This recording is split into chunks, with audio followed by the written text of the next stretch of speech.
Let's face it, we're meant to be a cup team anyways. Chelsea travel to the Etihad and lose 1-0. Let's get into it. And blue is the colour. Essien! Drogba! Lampard! That could be the championship.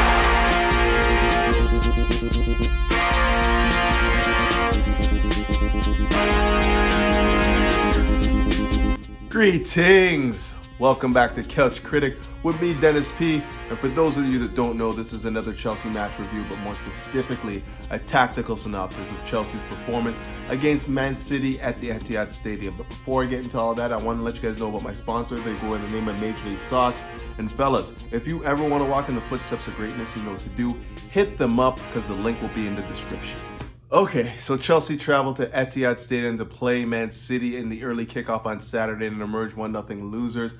Unfortunately, it was Kevin De Bruyne. I feel like a broken record every time we play Man City, but it's Kevin De Bruyne that's been the difference maker. And to think that we had this guy in our ranks, but I digress. Chelsea lose 1-0. In this match review, like the many other before it, we're going to be focusing on three things. We're going to start with Thomas Tuchel's tactics, the 5-2-3, whether or not that worked. We all know it didn't, but I'm going to speak on it anyways. We're going to look at the intensity in the squad and whether certain players within that starting 11 have the intensity level to play in a match of this magnitude. And then we're also going to look at, once again, I sound like a broken record, we're going to look at Chelsea's decision-making in the final third and the cutting edge and whether or not, I mean, I'm hoping this is the last time I have to speak about this, you know, but it just seems like it is always rearing its ugly head. So we're going to start there. Okay, I know that I'm speaking to people that watch football religiously, probably even more than me, and understand that when you're playing against a team like Man City, the opportunities that fall to you are few and far between. Number one, they dominate the match more often than not from minute 1 to minute 75. When they're comfortable is when they take their foot off the gas. But what you need to do in order to be effective against a team like this is number one, score first and then hold your shape, or be very, very, very clinical with the very few opportunities you get in the offensive third. And today, Chelsea, man, unbelievable. The amount of opportunities that they had to just get in behind that Man City defense and really hurt them.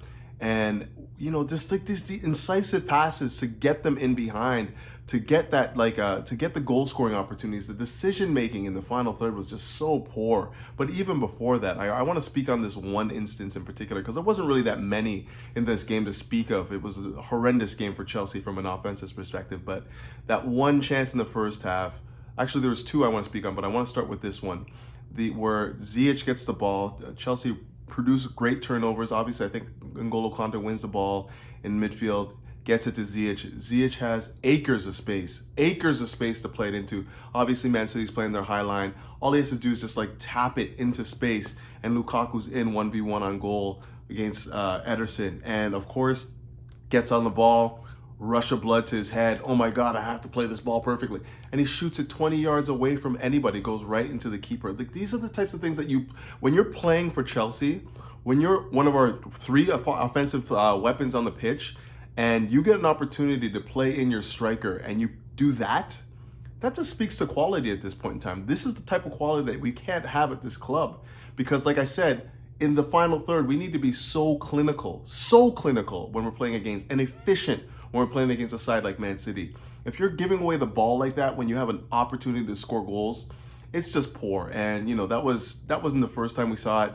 You know, it won't be the last time from Ziyech, to be honest with you. I know I'm being harsh right now, but at the same time, we've just seen it far too often right now. This guy just cannot play at the intensity level and pace of the Premier League. And, you know, rush of blood here, you know, wayward pass there, you know, can't really just cope with the physicality of the league. So, you know, it was just poor. But he wasn't the only one. Like, the entire front three were just horrific today. I mean, we can harp on, you know, Pulisic and how poor he was, but he didn't even get on the ball that much, you know. Like, the guys that you wanted to see get on the ball weren't even in positions to hurt them, you know. So, you know, I can harp on Pulisic, the fact that he had just zero involvement in this game whatsoever. And of course, Lukaku, you know, obviously of the three attackers, Lukaku probably had the best game, but that's not really saying much. I mean, the opportunities that he was given in the first half, the second opportunity that I was going to speak on today was the one where, obviously there's a turnover, John Stones falls, Lukaku's just running in on goal. And this is where you want your £100 million striker to make the right decision. And more times than not, your £100 million striker's decision is going to be to shoot. And if he would have taken that opportunity and just shot it, I wouldn't have, and it got saved, I wouldn't have been as upset as I was when I saw him trying to reverse pass it to, Ziyech, who was offside anyways. Not only the fact that he made the wrong decision to play it into Ziyech, but also because he didn't take the shot. And then the alternative was he had Alonso wide open on the left flank, who always, he's a clean ball striker. You put him in that position, you almost guaranteed a goal with the way he strikes the ball in the 18. So, just again, this is what I'm talking about. Chelsea's decision making in the final third and the efficiency that you have to operate at to play a game against Man City and be effective at it is just so poor. It's been like that all year. It takes us about 5, 6, 7 opportunities to connect on one, and that's not good enough when you're trying to play against European elite teams. That is the difference right now. We're just not creating enough opportunities, and when we create them, when we get these half chances, like I think Tuchel mentioned that we had about 8 or 9 transitional opportunities to create opportunities to score, and we didn't put one on target. We did not get one shot on target. That is the difference. When you see Man City get on the break and they get numbers forward, there's going to be a goal scoring opportunity there. The same for Liverpool, And right now, this particular Chelsea team just do not create enough opportunities and are just not clinical in that final third. And it could have been anybody. I don't care. We can talk about the lineup. We can talk about people that were left on the bench. The Mason Mounts, the Havertz, the Werners, all Callum Hudson-Odoi. All of these guys have been misfiring the entire season, with the exception of maybe Mason Mount, who's, come to life a few times, in a couple matches. But overall, the entire attacking triumvirate, whoever we put together has been misfiring. And it's no wonder that Tuchel keeps on varying the lineup, because he's looking for chemistry. He's looking for guys that actually understand what they're doing on the pitch together. I'm frustrated, guys. I know I'm rambling on and I'm waffling a little bit right now, but I just want you to understand that this is not the first time we've seen this with Chelsea. When we get into the final third, we have to take these opportunities and we have to be clinical when we get there. We don't create a lot of opportunities anyways, but when we do, we have to be more clinical. And, when you spend the amount of money that we've spent in the past 2 years, you expect the attackers that we can put on the pitch to execute a pass to put somebody into space. Simple.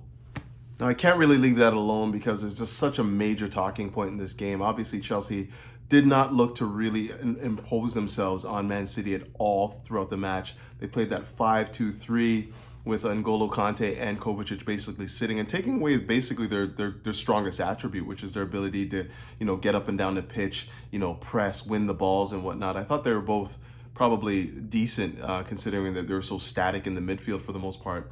I mean, when they did get opportunities to break, they did make the right decision. Obviously, Kovacic was the one that played in the ball to Lukaku in the second half, where you thought for sure he's going to score. And unfortunately, Ederson makes an incredible save. But aside from that, I want to speak to the shape, though, because I have to question Thomas Tuchel now. For the last week, more than a week now, we've been playing a 4-box-2. And the reason why we've been playing that is because we did not have the defenders, the necessary defenders to play 3 at the back.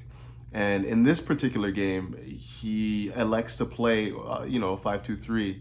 Malang Sarr was playing left center back. He moved Rudiger over to the right side. And of course, Thiago Silva comes back into the middle. And I just don't understand why you take away, you've been training this 4-box-2 for more than a week now. And obviously, the more informed squad has been playing that particular setup. And you switch it now, and you go back to the 5-3-2 or 5-2-3, and expect to see magic. I just don't understand what the philosophy there is, or what the understanding is there. Malang Sarr at the left, Alonso on the left wingback position, who was basically put on skates the entire match. Let's be honest, Raheem Sterling had him and Malang Sarr on skates the entire match, and while he didn't get punished, there was moments in that game where you felt like, wow, we are we are lucky not to be down 2-3-0 right now, because they're just being spun every time, And then the thing is, when you're playing that 5-2-3, you definitely need to have your wingbacks provide width and get forward. And the reason why I'm calling it a 5-2-3 is because we didn't get any width and we didn't get any of our wingbacks forward at any point in this match. So we basically played a back five as opposed to playing that 3-4-3 that Tuchel commonly likes to play. It was a 5-2-3. That's how it played. We had 5 defenders at the back of the pitch, and we basically did not look to press them anywhere, which made sense to me, and I knew that we wouldn't. I knew that we weren't going to press them, just because City are the one team in this league that if you press them, they know how to break it. They have great composure. They move the ball quickly, and they have well orchestrated, counter pressing moves. They have well orchestrated moves to break the press, essentially. And I knew we weren't going to press them. I knew we were going to hold our shape and just look to hit them on the counter and whatnot. But, even with that said, I still think there was just no bravery on that pitch, no bravery whatsoever. And I blame Thomas Tuchel for that. You could argue that maybe if we would have opened up the game a bit more, we probably would have been punished severely. But I was under the impression that Thomas Tuchel is a progressive manager, a guy that wants to impose his football on teams, not react to what's happening, and like play this sort of like, what would you call it, pragmatic approach to football. I thought he was more proactive, and the 2 games against City this year in particular have proven to be the exact opposite of that. And I felt like the 4-box-2 would have been probably not the best tactic when you think of what City can do moving the ball.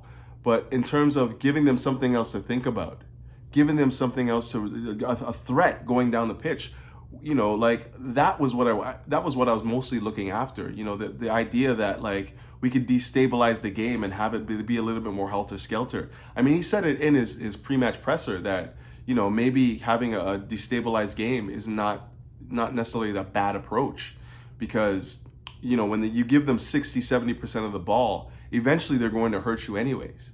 So the tactic of being in a more offensive setup where we play that 4-box-2 and have more attackers on the pitch, more guys that can hurt them in the final third, maybe that's something that can destabilize them as well. I just feel like we could have tried something else rather than just go with the tried, tested, and true that hasn't worked. We beaten City 3 times last year playing this particular tactic, and you expect Pep Guardiola, the manager that he is, to adjust to what we're doing and make the necessary adjustments. And I'm waiting for Tuchel to understand that Pep's got the measure on him now. He knows how to beat this team. He knows how to press us. He knows who to press. He knows where to squeeze us. And when we can't get out, we can't play our football. So what is the counteraction to that? Is it to play the 4-box-2 when we're playing against these guys and give them something else to think about in the offensive third? Or is it just to sit in our shape and just hope that they make a mistake and we capitalize on it? I don't know if we have the squad that is capable of doing that right now. And as I said before, I don't think that Pep is, we probably won't have to play City again for the rest of the year unless we meet them in the FA Cup or the Champions League final, which I would love to see again, obviously. But, I'm just thinking, I'm looking for the adjustments. If Pep's got the measure of us, it won't be long before other managers pick up what it is that we try to do and how do we counteract it. I think that Tuchel has shown that he's tactically astute enough to assess, what teams want to do against us and counteract it. Very similar to what he did against Tottenham in the midweek, play the 4-box-2 and whatnot. I expect that now in the highest games, in the games of the highest level as well.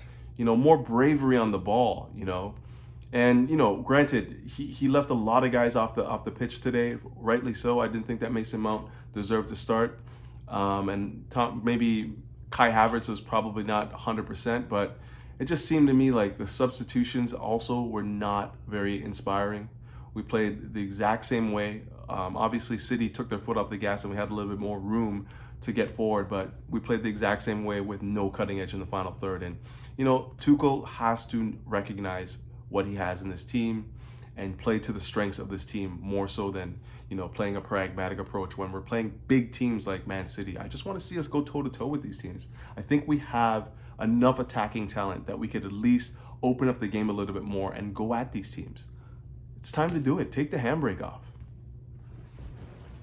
It should be known that I'm not one that normally goes after Thomas Tuchel. I think he's a fantastic manager, a fantastic tactician, trainer, all of that.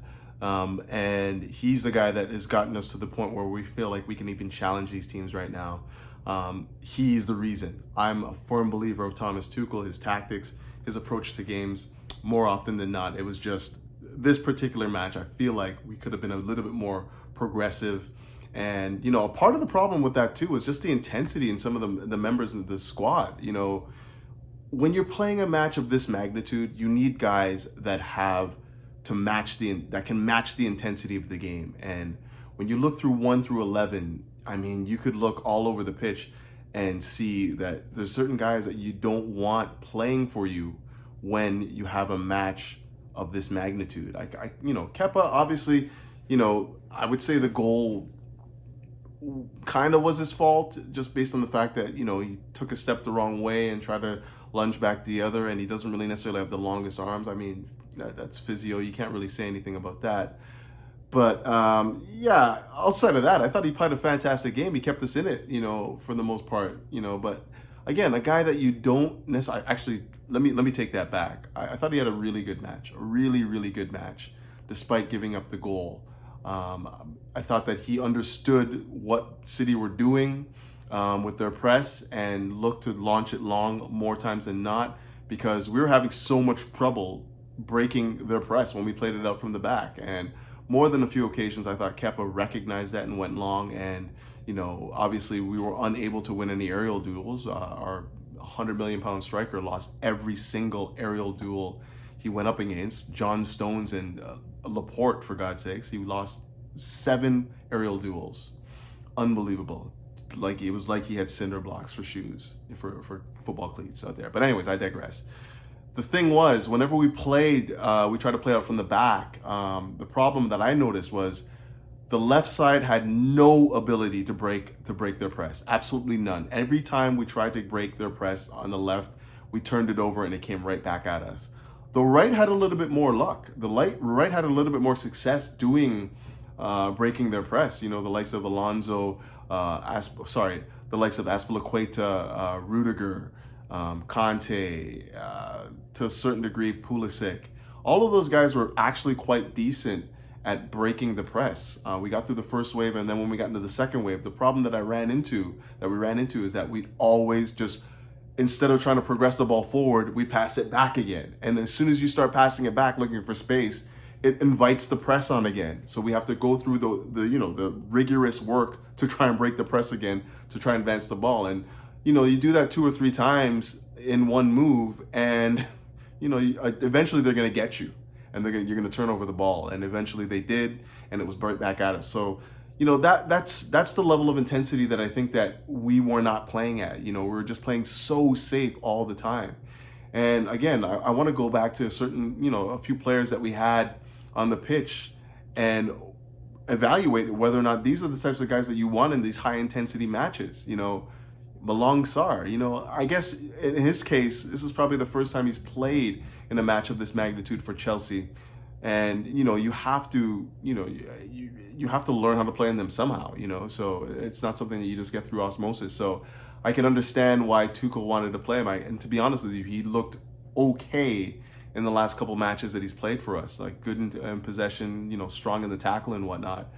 But this is just not the game. This was not the game for him. I mean, it was a learning game for him, the ability to see what these matches mean. But again, when you're talking about going to war against a team like Man City, and you got Malang Sarr at left center back, and then he's actually supported by Alonso, another guy that, when you think of the Champions League, and this is where we have to go now, we're thinking more about Champions League than we are about the league, because 13 points is just too hard to recover with the amount of matches that's left. So we got to be thinking about what we can do in these cups right now. And when you think about the Champions League, I mean, can you imagine, going to war with Alonso in these types of matches against the Bayern Munichs, the PSGs, you know, the Man Cities, the Liverpool. Like, these are the types of matches that you need guys that, you know, can play at the right intensity, the right speed, the right pace, and, you know, have some technical ability that, you know, can help you advance the ball into the final third. And I just think that Alonso just does not offer that. He can definitely has a role at this club. Don't get me wrong. I really do understand that Alonso has more than just a bit part role in this club. Like, he's you know, the mid-table teams, you know, even some of the top 4 teams, he'll give you good minutes. But it's games of the high intensity that I feel like he's just a liability out there. You know, like, he was a red card waiting to happen against Sterling all match. And if he wasn't a red card, then you felt like he was going to give away a penalty, and he almost did. So, you know, these are the things that, like, he's one guy that I look to, and I'm like, we can't play with this guy in these big matches. Another guy is Hakim Ziyech. You know, like, he has no pace, no physicality, none of that. And, like, the thing that you rely on him for is his ball delivery is wayward in games like this, because he's just so rushed and hurried, and, like, every time he gets on the ball, he doesn't have the necessary time to do what he wants to do, so he turns it over. You know, so you look at the starting 11 and you question, what was the thinking?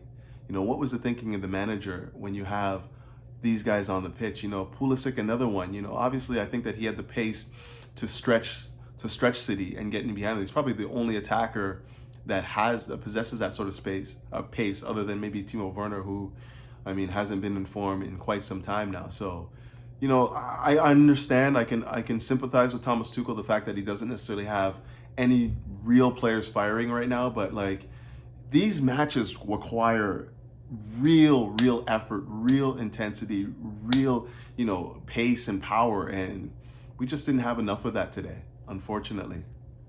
But I do think I'm going to wrap it up there. You know, Chelsea, unfortunate not to win against, unfortunate, no, they were not good. I'm not even going to go there. We just were not good. We were not good. You know, we came out, we played really pragmatic football and did not play to our strengths, and were rightfully punished again by Kevin De Bruyne. Like, every time we play City, it seems like it's this guy that keeps stepping up and biting us in the ass, telling us, you know, you shouldn't have let me go. You shouldn't have let me go. You know, he's exactly the type of player that we need. You know, the exact type of player that we need right now. Somebody that can unlock teams, somebody that can be a talismanic figure. You know, you play £100 million for a striker, and you expect him to be a talismanic figure for you. You know, you expect him to be, you know, the man of the moment. You know, the guy that, you know, you give him these opportunities, and he's not missing. You know, he's not making the wrong decision.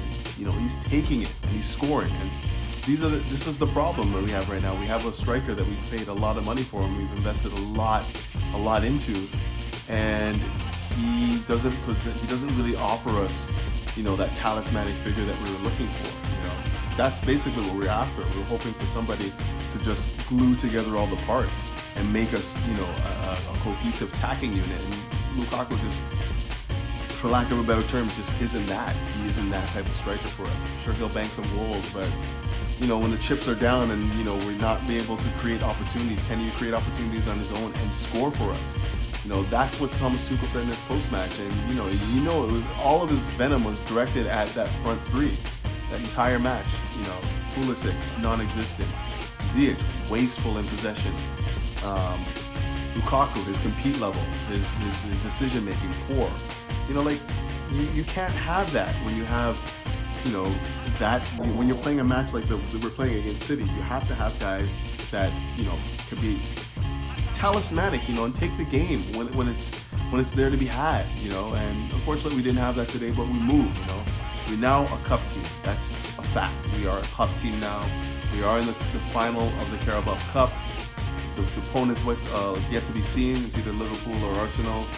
And, you know, whoever it is, I don't care. I want that cup now. I just want them all. Any cup that we can get, I want it. You know, Club World Cup, I want that. You know, FA Cup, I want that. And I don't even have to speak on the Champions League because you already know I stay with that. I want that. So, yeah, we move, man. We got Brighton in the midweek again. It's Tuesday. You know, these games just don't stop coming. And, you know, other teams, they get weeks off, and we have to keep playing regardless of how many issues we have with COVID, injuries and whatnot. It doesn't matter. You know, we just keep moving, we keep playing, and, you know, Tuchel's right. You don't, he's right not to complain, because as soon as you complain, it just makes the matters even worse. So just let it be. You know, we'll fight through it and hopefully come out green on the next side. But guys, I'm done. I can't go on anymore. This is a very, very disappointing performance from Chelsea. But we're still here, and we're still right there in contention for top 4 and all the cups that we're after. So you know what to do. Keep the blue flag flying high, and up to Chelsea. Peace.